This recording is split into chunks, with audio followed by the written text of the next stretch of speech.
Salut à tous, aujourd'hui on va s'intéresser au changement du clock spring. On va le faire en plusieurs étapes. La première chose, qu'est-ce que le clock spring? Qu'est-ce qu'il gère? Comment on l'atteint? Comment on le change? Où est-ce qu'on le trouve? Donc, première chose, qu'est-ce que le clock spring? Le clock spring, c'est une pièce qui vient s'insérer dans votre colonne de direction, entre votre volant et la colonne de direction, de façon à transmettre les informations électroniques de l'autoradio aux commandes hautes du volant et de l'ordinateur de bord aux commandes basses de votre volant. Dans le même temps, vous avez l'airbag au centre qui lui donc communique avec le module qui est en dessous. Vous avez tout un système de ressort d'une nappe électrique qui est à l'intérieur qui permet de transmettre les informations tout en tournant le volant. Alors, sur ce véhicule-là, il va être un petit peu compliqué à changer et je vais vous expliquer étape par étape pour quelle raison. Dans un premier temps, comment vous savez qu'il faut le changer? Alors, sur ce véhicule-là, on a tous les symptômes, mais vous pouvez avoir différents symptômes. Symptôme numéro 1, vous pouvez avoir un problème de communication entre votre volant et votre ordinateur de bord. Par exemple, quand vous appuyez sur le bouton information, vous n'avez rien qui s'affiche sur votre ordinateur de bord. Ou, simplement, toutes les lumières ne fonctionnent pas, ne fonctionnent plus. Alors, ça peut être les LED, mais quand vous avez un problème général, il est rare que ce soit toutes les LED qui lâchent d'un seul coup.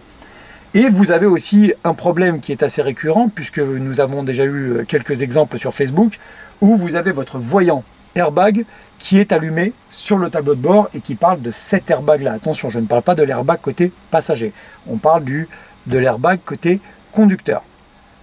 Donc là, qu'est-ce qui se passe? Clairement, physiquement, il se passe quoi? On met notre JC qui est avec les gilets jaunes. On va gagner! Donc là, clairement, qu'est-ce qui se passe? Vous voyez, je vais vous montrer ça. Ici, il dit clairement réparer sac gonflable. Vous avez le voyant airbag qui reste allumé.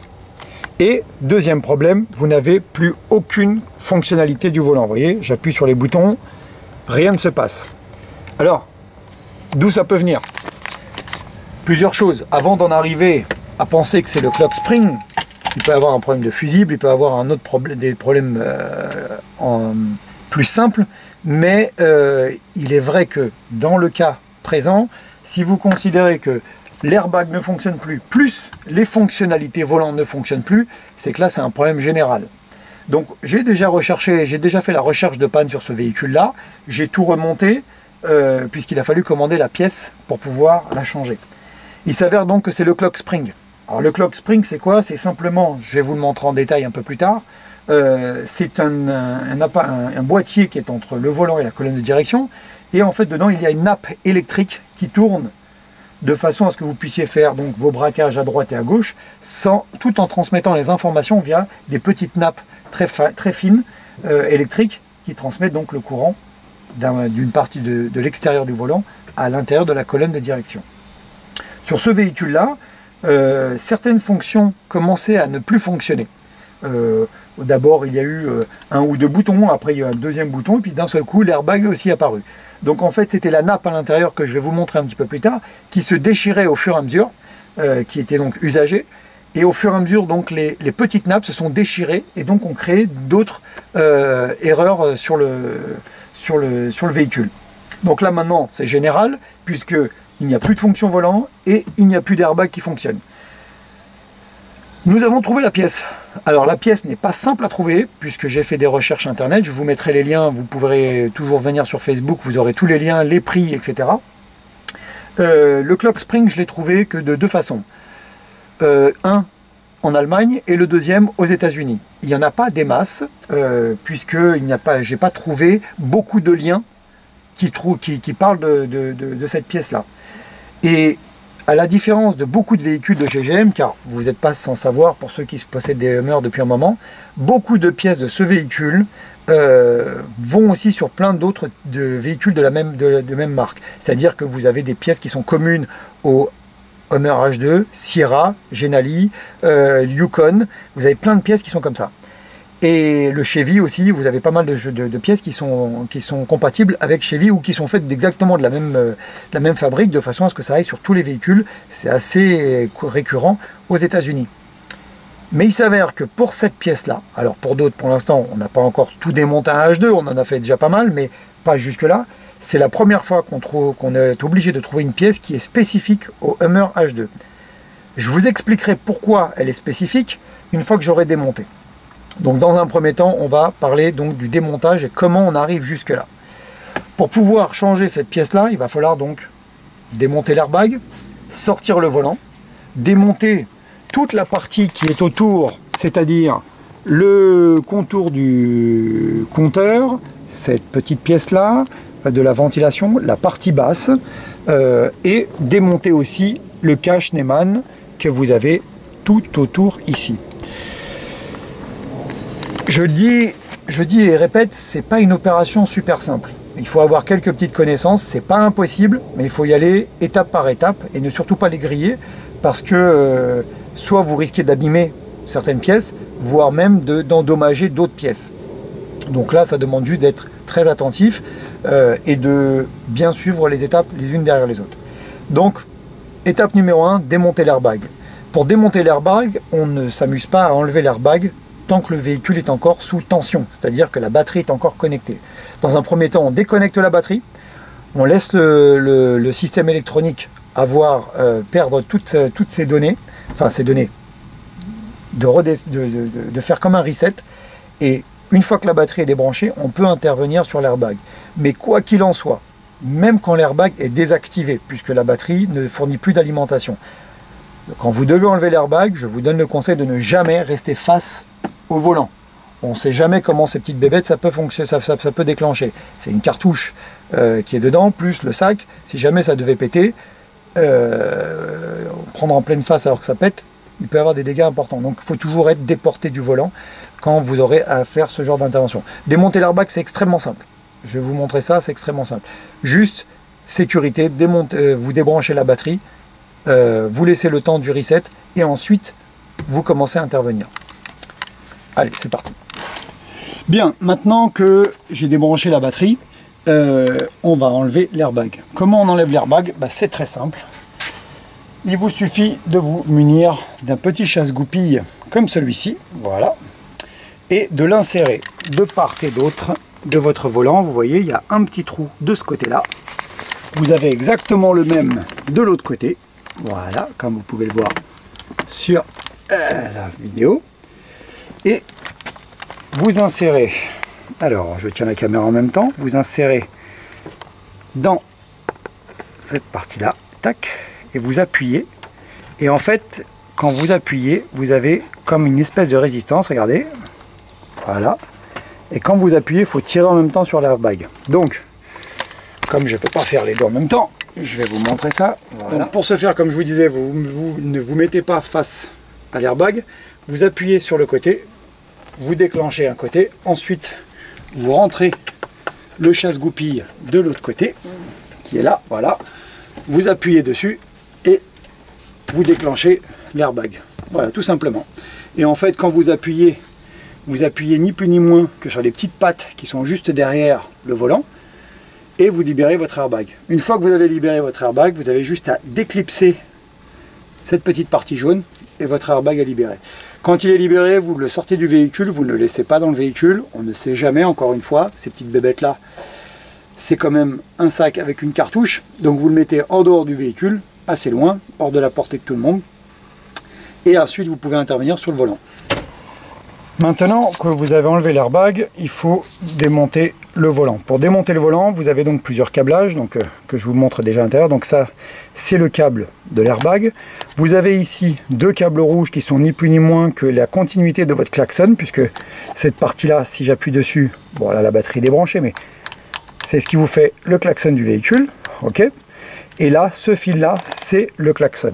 Pour l'enlever, c'est simple, il vous suffit simplement de l'insérer, de prendre une petite pince comme celle-ci, vous appuyez, vous tournez un quart de tour, tac.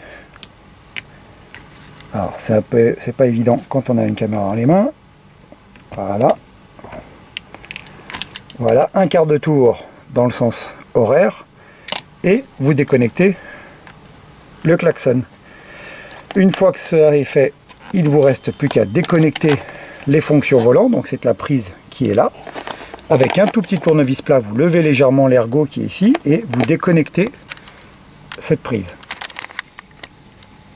Voilà, c'est chose faite. Toute la partie électrique est déconnectée. Une fois que c'est fait, il vous suffit juste d'enlever le volant. Mais avant de l'enlever, regardez bien une chose. Si vous regardez bien sur la vis centrale, il y a un poinçon qui a été fait ici. Voilà, avec une flèche au-dessus. Tout simplement pour vous réindiquer que quand vous remettrez le volant, il faudra simplement que la flèche du dessus soit alignée avec ce petit poinçon qui est fait ici. Tout simplement. Ok. Maintenant, pour l'enlever, il vous suffit d'avoir une douille de 21, une petite rallonge et une clé à cliquer. Alors, certains volants sont un peu durs à enlever et vous aurez certainement besoin d'un extracteur. Jusqu'à maintenant, j'en ai jamais eu besoin pour enlever les volants, puisque ils se sont enlevés relativement facilement. Pour certains, il vous faudra un extracteur, donc ça veut dire qu'en gros, vous enlevez l'écrou. Une fois que vous avez enlevé l'écrou, vous avez un extracteur que vous mettez en lieu et place, de façon à vous aider à tirer sur le volant. Là, normalement, on ne devrait pas en avoir besoin, puisqu'il a déjà été démonté. Voilà, le volant est enlevé. Hop, on met ça à côté. Et voici la fameuse pièce dont je vous parle depuis le début, le clock spring. Il est là, c'est celui-ci. Ça paraît tout simple comme ça, mais en fait, cette partie-là, sur d'autres véhicules, en un quart d'heure, elle est changée, puisque elle est relativement simple à enlever. Sur le H2, c'est pas la même histoire. Maintenant, pour que je puisse atteindre cette pièce-là, il faut que je démonte tout ce qu'il y a autour. Donc, je vais commencer par enlever toutes les vis avec une clé Allen qui se trouve là, de façon à enlever la bouche de ventilation, le contour de compteur, enlever le cache Neumann, et ensuite je vous montre la partie du dessous, puisqu'il faut aussi que j'enlève cette partie-là, puisque la tresse va jusqu'à l'intérieur de la colonne de direction. Donc, pour dévisser, moi j'utilise une toute petite visseuse, surtout pas une visseuse rapide. Vous pouvez le faire à la main, mais les vis sont relativement longues. Donc du coup, j'utilise une toute petite visseuse qui va très doucement, de façon à éviter de péter les plastiques. Parce que un des défauts de notre voiture, c'est que les plastiques à l'intérieur sont extrêmement cassants après quelques années. Donc ils ont tendance à lâcher. Vous voyez, celui-ci a déjà lâché la dernière fois. Donc j'y vais très doucement, et puis de façon à éviter d'abîmer. Voilà, on y va tout doucement et on enlève toutes les vis une par une, tout doucement. Voilà. Vous voyez, elles sont relativement longues, donc du coup, c'est un peu casse-pied. Celle-ci était déjà abîmée, donc du coup, je sais qu'elle s'enlève. Ensuite, pour enlever cette partie-là, il vous suffit de tirer légèrement, mais alors attention, pareil, les plastiques cassent très rapidement. Donc, il faut y aller fermement, mais ne tirez pas non plus comme des brutes. Sinon, il vous restera les clips dans les mains et c'est toujours un peu compliqué. Voilà, ça y est. Vous voyez, ce que je disais, c'est que cette partie-là n'est pas cassée, cette partie-là est cassée. En fait, le plastique à l'intérieur est cassé. Malheureusement, c'est le lot des véhicules qui sont un peu vieillissants. Voilà, donc la première partie est enlevée. J'enlève aussi la partie latérale gauche où il y a donc les caches fusibles, pareil, on enlève. Tac. Ensuite, on dévisse autour du compteur. Dans le même temps, vous êtes aussi obligé d'enlever les deux vis qui se trouvent à droite et à gauche de votre autoradio, puisque, comme vous pouvez le voir, en fait, le cache qui est ici est bloqué par la partie centrale. Donc là c'est pareil, toujours avec parcimonie, on enlève. Voilà. Ensuite, on tire légèrement sur la partie haute. Alors, je vais essayer, on verra dans la suite de la vidéo si ça fonctionne ou pas, je vais essayer de ne pas démonter la partie centrale. Parce qu'en théorie, en fait, pour enlever cette partie-là, la partie basse que vous avez ici, il y a une petite vis qui est à l'intérieur. Pour l'enlever, normalement, il faudrait que j'enlève la partie centrale. Pour enlever cette partie centrale, il faut démonter le shifter, il faut démonter la boîte et reculer toute cette partie-là. Voilà, attendez, hop, que je filme mieux. Voilà. Il faudrait que je retire toute cette partie-là. Là, je vais essayer de le faire sans l'enlever. En théorie, il faudrait le faire. Il faudra enlever tout ça et pour pouvoir enlever la console centrale. Là, ce que je vais faire, c'est que je vais simplement la reculer un petit peu, de façon à pouvoir enlever simplement le cache, pour accéder ensuite au contour du Neyman. Donc là, voilà, comme je vous disais, hop, on tire légèrement. On ne force pas trop parce que vous voyez, c'est quand même maintenu partout. Ça casse pas si on ne force pas comme des bœufs. Et une fois que ça s'est enlevé, on n'a plus qu'à enlever le cache. Donc il ne va pas être facile puisque, hop, je pose la caméra. Voilà. J'enlève le cache. Voilà, très bien. Ça, c'est enlevé. Hop. Donc la partie haute que je vous montre, le contour, le cache compteur. Il est simplement donc maintenu avec la vis à gauche et à droite, et en partie haute, elle est simplement clipsée à l'intérieur du tableau de bord. Maintenant qu'on est là, qu'est-ce qu'on fait? On doit enlever cette partie-là. Mais pour l'enlever, il faut d'abord enlever cette petite pièce. Alors cette petite pièce, c'est ce qui vous permet de régler votre volant en hauteur. Et en fait, pour l'enlever, il vous suffit de prendre un tournevis plat, de le rentrer sur le côté et de la forcer tout doucement pour qu'elle puisse se déclipser. Maintenant que vous en êtes là, il vous faut enlever le cache qui est en dessous. Pour enlever le cache, il vous suffit de prendre un petit tournevis avec une douille de 7 et vous avez ici deux vis à enlever, hop, de façon à pouvoir libérer la partie basse, hop, comme ceci. Et j'avais déjà enlevé la première, j'enlève la deuxième et à partir de là, en fait, c'est tenu qu'avec des clips. Il vous suffit donc de déclipser. Voilà, on enlève le caoutchouc qui est autour, juste là. Hop. On n'oubliera pas de remettre à la fin. Voilà. Alors, c'est ici qu'il faut faire attention. Normalement, comme je disais, le mieux, c'est de démonter la console centrale pour enlever une vis qui se trouve juste là derrière. Elle est juste là derrière, et pour ça, il faut enlever la console centrale. Donc, je vais essayer de ne pas l'enlever, puisque mon intervention va se faire exactement dans toute la tresse qui est juste là. Maintenant, pour enlever le cache Neyman, tout simplement, ici vous avez une espèce de petite bavette avec des crans qui en fait maintient la partie haute et la partie basse. Il faut d'abord la déclipser de chaque côté. C'est une partie relativement simple qui permet ensuite de déclipser la partie haute. Et il faut le faire avec délicatesse pour éviter de casser les clips qui sont à l'intérieur. Hop, voyez, la partie basse s'en va toute seule. La partie basse, une fois qu'on a enlevé le joint que j'ai enlevé juste avant, celui-ci, et que j'ai bien enlevé la partie basse, cette partie-là s'enlève. Mais là, je vous dis de faire attention à la partie haute. Cette partie-là ne s'enlève pas, ou du moins ne s'enlève pas facilement. Pourquoi? Parce qu'en fait, vous avez une vis qui est juste là. Je vais essayer de vous la montrer à la vidéo, hop, hop, hop, hop, que je la trouve.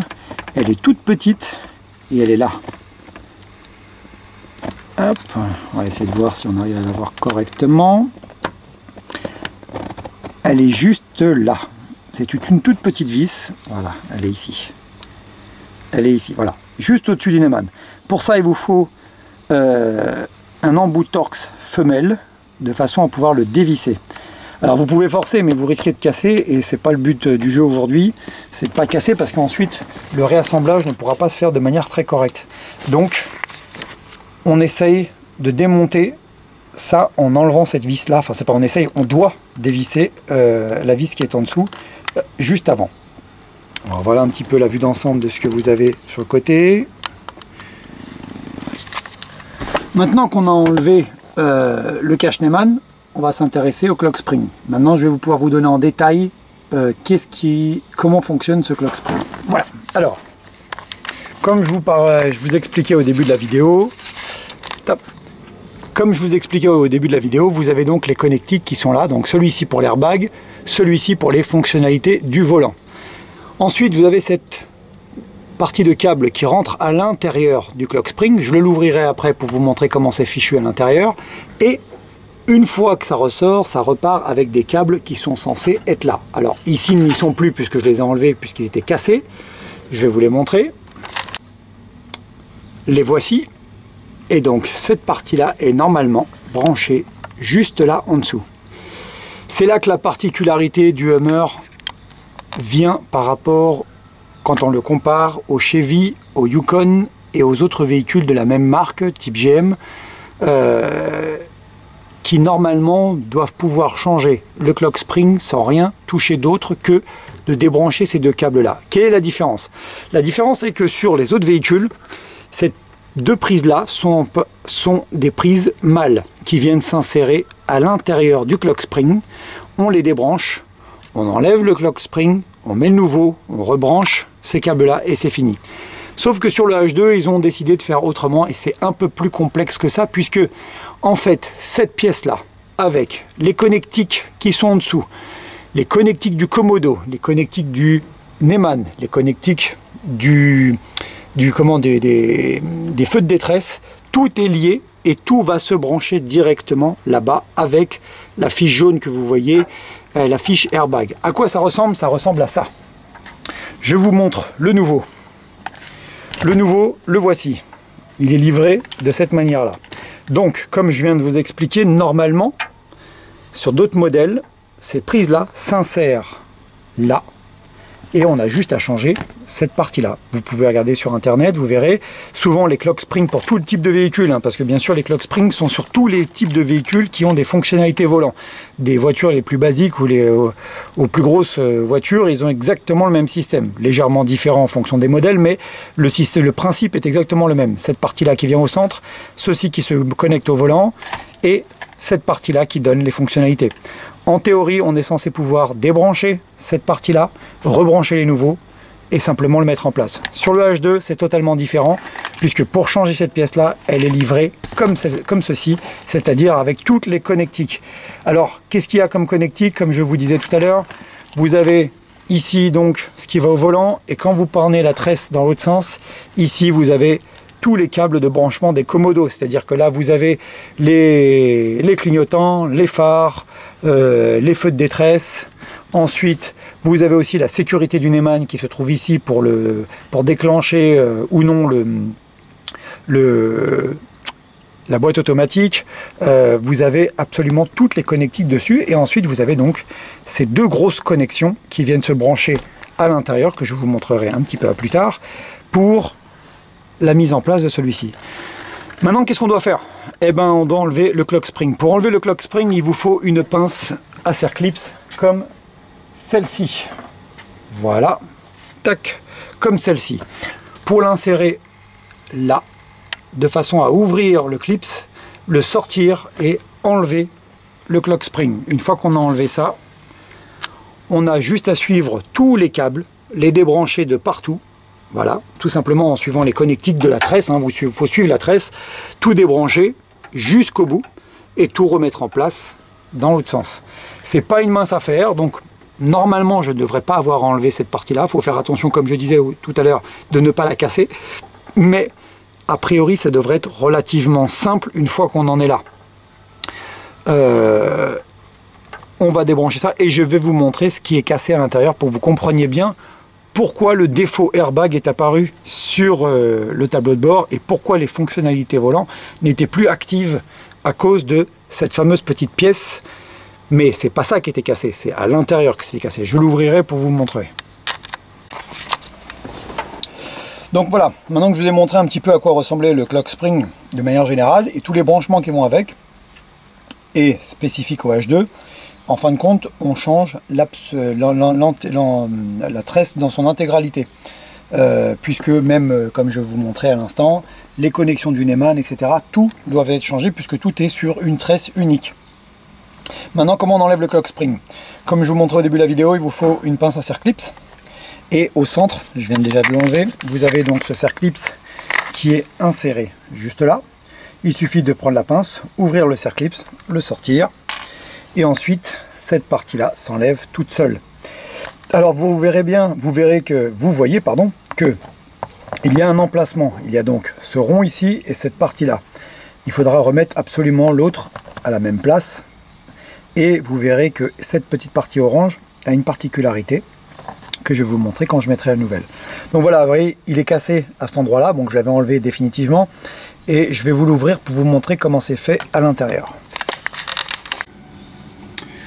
On va maintenant démonter l'intérieur, le clock spring, pour que vous voyez exactement comment c'est fait à l'intérieur et que je vous explique d'où vient le problème. Alors, forcément sur les vôtres, ne le faites pas Là je le fais parce que celui-ci est cassé et je le savais d'avance.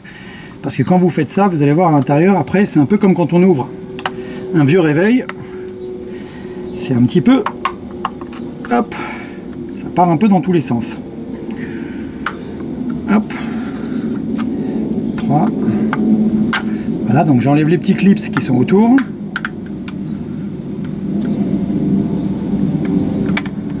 Voilà. Et voici ce qu'il y a dedans.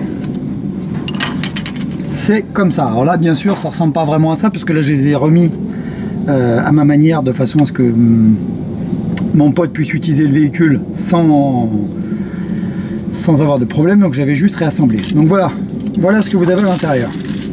Comme un mètre à ruban, pareil. Et donc c'est ce qui vous donne les informations intérieures, extérieures. Donc, si j'enlève la partie centrale, la voici. Vous avez donc le câble, comme je vous ai tout à l'heure, les câbles qui viennent donc se connecter au volant et à l'airbag. Ça passe à l'intérieur, il y a une petite fiche juste là, comme vous pouvez voir. Et ensuite, ça passe à travers toutes les connexions, les informations passent à travers ces nappes. Et à la sortie de ces nappes, qui sont là, vous avez donc ce que je vous ai montré tout à l'heure, les connexions avec le bout de plastique qui viennent se connecter dessus. Qu'est-ce qui s'est passé sur celui-ci? C'est ça, voilà. Donc celui-ci, c'est moi qui l'ai arraché parce qu'il me gênait lorsque j'ai constaté le défaut. Mais voilà ce que j'ai trouvé quand j'ai ouvert la première fois. Il était coupé, cisaillé. Il est chiffonné, si on regarde bien ici, il est chiffonné et il était coupé. Après, il ne restait plus qu'une seule lamelle qui était connectée, donc je l'ai enlevé. Et voilà pourquoi l'airbag ne fonctionnait pas sur ce véhicule.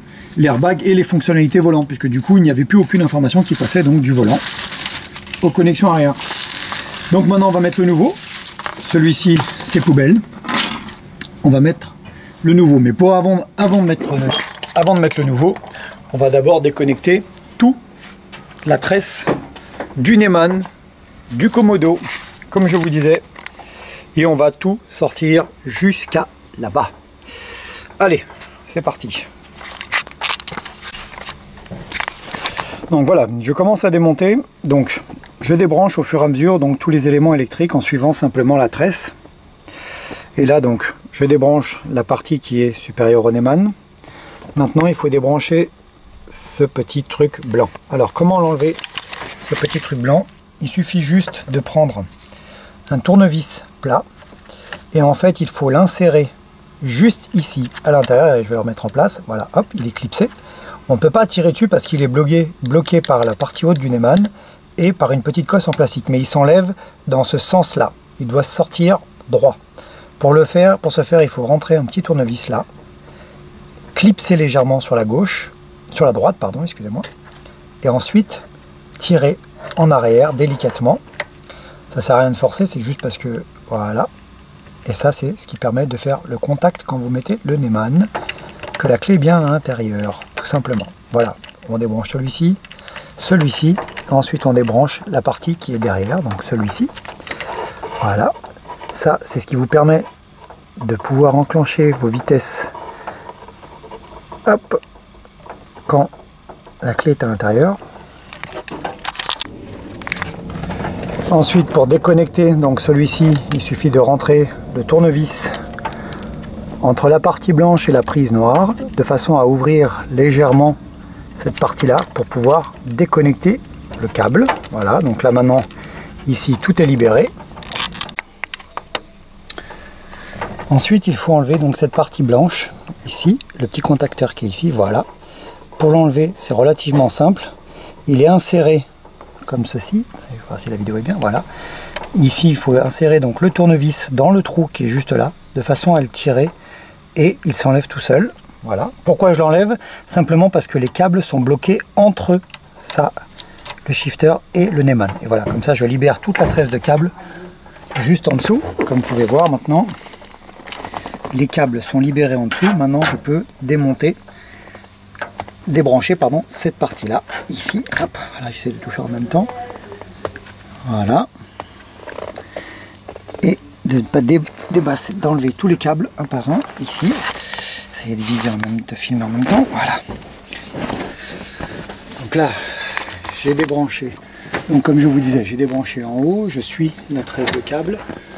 J'enlève ici, voilà, hop, tranquillement, sans forcer, sans rien abîmer.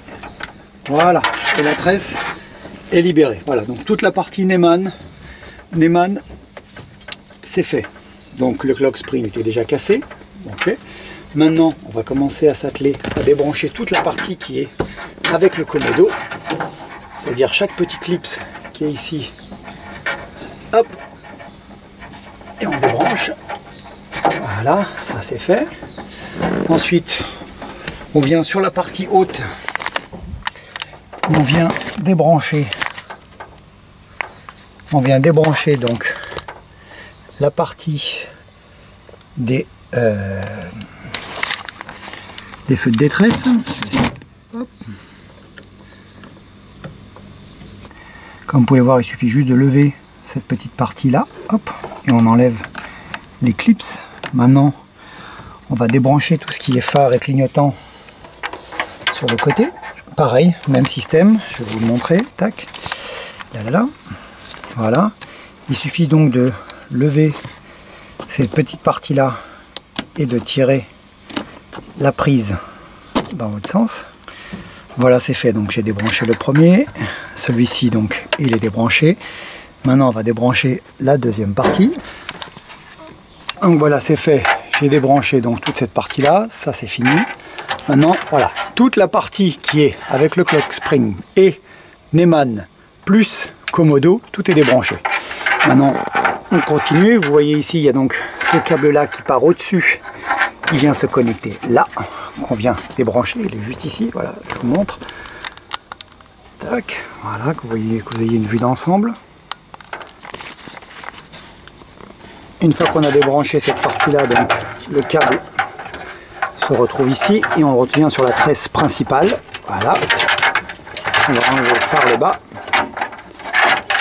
Voilà, et hop, maintenant il suffit de continuer à remonter. Maintenant on va débrancher l'airbag qui se trouve ici. Alors pour enlever l'airbag, il suffit d'enlever la petite bague blanche, la petite, pardon, pas la bague, pardon, d'enlever la partie blanche qui est là et ensuite de déclipser. Et ensuite on remontera jusqu'au bout de la tresse. Donc voilà, j'ai enlevé la tresse, ça y est, dans son intégralité. Je vous explique. Ici, quand vous êtes arrivé là, il faut déclipser. Une fois que vous avez débranché donc le câble de... Hop, je vais reprendre ça. Une fois que vous avez débranché le câble de l'airbag qui est ici, il faut donc le déclipser. Comme vous pouvez le voir ici, je vais essayer de zoomer. Il faut le sortir et vous l'enlever. Il vous gênera sinon. Ensuite, vous devez aller donc sur la partie qui est juste là. Je vais essayer d'éclairer un peu mieux pour que vous voyez bien. Voilà, il est là. Pour déconnecter ça, c'est assez simple. Il suffit de... Voilà, il y a une manette qui est juste en dessous. Vous pouvez le voir, je vais essayer de l'actionner. Voilà, elle est là. En fait, cette partie-là, elle est actuellement, normalement, en position fermée. Elle est comme ça, ce qui permet de verrouiller les connexions. Il suffit de la baisser, comme ceci. Alors, avec une main, c'est un peu compliqué. Voilà. Ça déverrouille et vous voyez, ça met en phase les ergots qui sont là. Cette partie-là, en fait, et cette partie-là sont insérées. Et en déverrouillant la manette, ça permet de libérer ces deux ergots et de pouvoir le tirer. Mais pour le tirer, il faut que vous le décrochiez aussi parce que ce truc-là est fixé légèrement plus haut. Il faut le décrocher de façon à pouvoir l'enlever. Une fois que vous l'avez décroché, vous devez donc, comme je vous disais, débrancher l'airbag. Pourquoi? Parce que le câble est coincé entre les deux. Il faut faire tomber cette partie-là. Ah oui, petite chose aussi, il faut enlever la soufflerie de pied. Donc, pour l'enlever, c'est assez simple. Elle est juste clipsée comme ça, à l'intérieur, juste au-dessus, là. Hop, elle est clipsée là-dedans. Elle vient comme ça, hop. En fait, il suffit de la déclipser, ensuite vous la tirez vers l'avant et elle descend. Voilà, tout simplement. Et là, vous avez donc une vue d'ensemble. Voilà. Donc la connexion, l'airbag, ça vous y touchez pas. Il y a un Colson entre les deux, vous l'enlevez, vous coupez le Colson, c'est un tout petit truc comme ça, voilà, hop, on remettra après. Et ensuite, vous déverrouillez de l'autre côté et vous passez la tresse. Vous êtes obligé de la passer par ici. Vous êtes obligé de passer la tresse par là. de façon à ce que vous puissiez la sortir dans ce sens-là, parce que vous ne pourrez pas la sortir dans l'autre sens. Enfin, vous pouvez, mais c'est un peu plus compliqué, sachant qu'il faut bien sûr remettre le nouveau, et le nouveau, vous ne pourrez pas faire passer le clock spring dans ce sens-là, donc il vaut mieux tout de suite prévoir l'accès pour enlever par cette partie-là. Voilà, donc maintenant c'est fait. Vous avez donc ici l'ancien et le nouveau. Maintenant, on va simplement remettre tout à la même place, hein. Et il faut juste repasser exactement aux mêmes endroits où on est passé pour les enlever. Vous remarquerez juste un petit truc, un petit détail que j'ai découvert. Il y a un fusible ici. Alors je ne sais pas encore à quoi ça sert, je vais regarder sur internet plus précisément à quoi il sert, à quelle est sa fonction. Peut-être que des fois il suffit juste de changer ce fusible. Vous voyez là, ici il est caché sous le Chatterton, sous le scotch. Ici je l'ai découvert juste pour regarder ce que c'était. En fait c'est juste un fusible. Et voilà toute la tresse démontée. Bon bah il n'y a plus qu'à remonter en l'autre sens maintenant. Donc maintenant c'est reparti pour le montage. Donc pour le montage ça va être relativement simple, si on peut dire les choses comme ça. On va d'abord insérer le clock spring à sa place, comme vous pouvez voir ici. Donc comme je disais au tout début, il a une position qui doit être respectée. Voilà. Hop. Voilà, il est à sa place. Alors, vous pouvez voir ici qu'il y a une languette. La languette qui est là, elle s'enlève à la fin, surtout pas avant, car cette partie-là, donc c'est la partie qui tourne. Et si on l'enlève avant et qu'on fait des tours avant, une fois que vous remettrez le volant, quand vous tournerez au premier braquage, vous arracherez tous les câbles que je vous ai montés précédemment. Donc là, il est remonté, voilà, tout simplement. Vous le réinsérez bien ici et là, de toute façon il n'y a qu'une seule position. Il est inséré. Et maintenant, on remet toutes les tresses de câbles à leur place. Alors il suffit juste de remonter dans l'autre sens, hein, tout simplement. Donc avant de remettre le clock spring, en fait j'avais mis en place, mais en fait il faut l'enlever, il ne faut pas le mettre. Il faut d'abord brancher la partie qui est sous le Neyman, passer les câbles qui sont en dessous que vous avez vu au démontage avant, les passer. Ensuite vous venez d'abord brancher la partie qui vient au-dessus du Neyman. Ensuite vous remettez cette petite pièce là, voilà, vous passez vos câbles, vous remettez le petit shifter qui est là en place. Il faut d'abord le rentrer ici, ensuite le tourner sur lui-même de façon à l'insérer dans la partie arrière du Neyman. Vous branchez ces câbles derrière, voilà, comme ça toute la partie avant est déjà mise. Ensuite vous prenez le clock spring, hop, et vous le remettez en place correctement, alors avec délicatesse, voilà. Voilà, cette fois-ci, il est en place. Je remettrai le Circlips juste après. Les câbles d'alimentation airbag et fonctionnalité volant sont en place. Maintenant, on remet la tresse à la même place et on rebranche exactement comme c'était juste avant. Voilà. Donc voilà, ça y est, tout est rebranché. Donc, les câbles sont repassés ici. Voilà, j'essaie d'éclairer un peu. Les câbles sont tous rebranchés à leur position initiale. Passer sous le petit berceau qui est là. Le câble d'alimentation de l'airbag, la prise jaune que je vous montre au début, elle est branchée. Ensuite, je vous montre en dessous la grosse prise qui est là. Alors pour l'enlever, c'est assez simple maintenant qu'on la voit mieux. Il suffit de prendre tout le bloc, de tirer vers l'avant pour pouvoir la descendre un petit peu. Et ensuite, il faut déverrouiller cette manette là, ici, tac, pour pouvoir enlever la prise.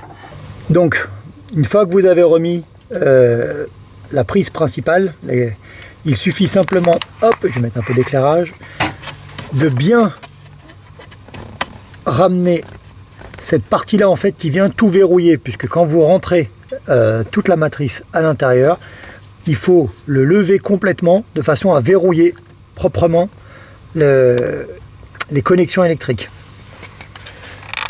Maintenant on va remettre le Circlips au centre du volant, on remonte le tout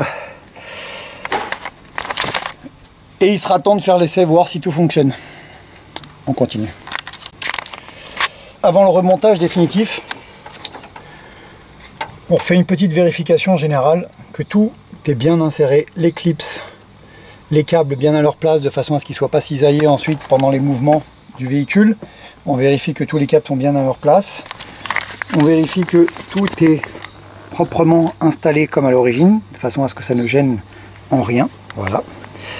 Et on remonte. Donc voilà, ça y est, tout est remonté, donc comme à l'origine, hein, je ne vais pas réexpliquer. On a tout bien réemboîté, remis toutes les vis. Le clock spring est là. Tout est rebranché. Maintenant, il ne me reste plus qu'à enlever la languette. Maintenant que j'ai plus que le volant à remettre, il me reste donc les connectiques pour le volant. Et là maintenant, il faut donc enlever cette languette là.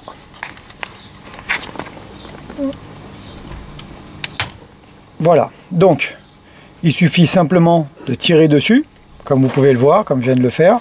Tirer dessus, vu qu'il est en place, il ne bougera plus. Et maintenant, il ne me reste plus qu'à remettre le volant. Et rappelez-vous ce que je vous ai dit au début de la vidéo, il y a un poinçon sur le centre de la colonne. Donc, tiens mon JC, je vais prendre la caméra et juste remettre le volant. Donc on reprend le volant, on passe les connectiques par en dessous. Et la flèche que je vous montrais tout à l'heure, qui est là, on vient la resituer exactement où est le poinçon. Je vais mettre un peu plus de lumière, bouge pas, hop, tac, voilà. Donc ici, il suffit juste de la remettre bien en face. Et une fois qu'elle est dedans, voilà, vous voyez, hop, tac, c'est bon. Elle est pile poil dans le centre. Et maintenant, on remet le boulon, tout simplement. Voilà, bon bah c'est bon. Maintenant on réinsère donc le klaxon, comme je vous ai montré au début de la vidéo, il va ici à gauche. On l'attrape avec une pince longue, hop, tranquillement. Voilà. Et donc là cette fois-ci ce sera un tour dans le sens anti-horaire pour le remettre à sa place. Voilà, voilà. Là-dessus, on passe les fonctions du volant par en dessous le câble du klaxon et on vient se rebrancher dessus. Voilà, c'est fait. Il ne me reste plus qu'à remettre l'airbag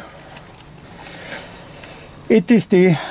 Voilà, donc on rebranche l'airbag, donc il n'y a qu'un sens. Ouais, comme ça. Voilà. Voilà. Et pour le réinsérer, par contre, il n'y a strictement rien à faire, si ce n'est qu'à le repositionner. Vous n'avez plus besoin d'actionner les boutons que je vous ai montrés derrière. Et l'airbag est en place. Maintenant, on fait... Et maintenant, moment de vérité. Donc, je vous rappelle à l'origine sur ce véhicule, plus de fonction volant et le voyant airbag qui s'allume au niveau du tableau de bord. Donc maintenant on rebranche tout, on met en route. Donc la mise en route, immédiatement les LED se mettent en route. Bon, certaines sont grillées, elles seront à changer. Certaines seront à changer, mais comme vous pouvez voir, la lumière du volant est revenue. Le voyant airbag s'est éteint. Tout refonctionne normalement et comme vous pouvez le voir, quand j'appuie sur les boutons, voilà, tout fonctionne. Il n'y a pas de souci. Pareil sur les autres boutons, configuration véhicule. Pareil sur l'autoradio. Hop, je mets en route. Vous voyez, quand je change, tout fonctionne. Donc voilà. Tout fonctionne. Donc comme je vous disais au début de la vidéo, quand vous avez un problème avec les fonctionnalités volant ou airbag avant, alors l'airbag, comme vous le savez, il existe plusieurs types de problèmes. Pour l'airbag, ça peut venir des capteurs qui sont sur la traverse avant. Cela peut venir aussi d'un module à l'intérieur du moteur, mais il se peut aussi que ça vienne de ces fameux problèmes de connexion entre la colonne de direction et les fonctionnalités volant. donc le fameux clock spring. Je ne connais pas vraiment le nom en français, mais de toute façon vous ne le trouverez pas en dénomination française. Je vous mets le lien et vous pourrez le voir sur Planet Hummer et sur Hummer Mecha, le forum. Vous aurez tous les liens, vous avez donc le lien de cette vidéo et vous aurez le lien aussi de où vous pouvez trouver cette pièce dans le cas où vous en auriez besoin. Voilà, vidéo terminée. On vous dit à la prochaine. Vous pouvez toujours nous suivre sur Planet Hummer, sur Hummer Mecha, le forum. Et si vous avez des questions, vous avez besoin d'informations concernant le Hummer, avec moi JC qui est toujours là avec moi, on est là. Ok? Ciao, ciao, bye bye et à la prochaine.